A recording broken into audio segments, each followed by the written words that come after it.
আরেকবার আমন্ত্রণ বাংলাভিশন সংবাদে।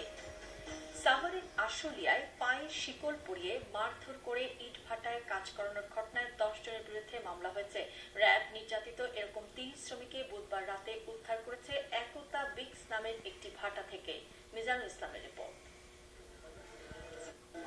রাজধানী থেকে মাত্র কয়েক কিলোমিটার দূরে আশুলিয়ার রুস্তমপুর। এখানকার ইট ভাটা একতা ব্রিকফিল্ড থেকেই উদ্ধার করা হয়েছে এসব অসহায় শ্রমিকদের। এদের কারো পায়ে শিকল, কারো শরীরে আঘাতের চিহ্ন। প্রত্যন্ত এলাকা থেকে কাজের লোক দেখিয়ে আনা হয়েছে এসব মানুষকে।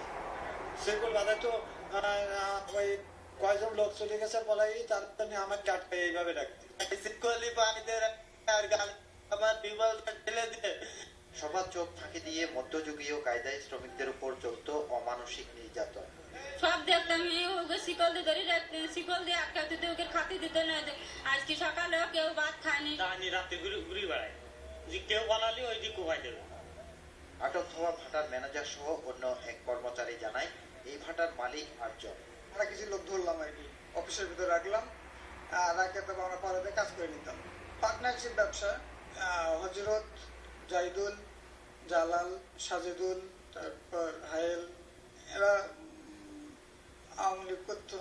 দা না লাঠি হাতে করে নিয়ে ওদের দৌড় মারে, দা চুরি মারবি। র্যাব কর্মকর্তারা জানিয়েছেন, অভিযুক্ত মালিকদের গ্রেফতারের চেষ্টা চলছে।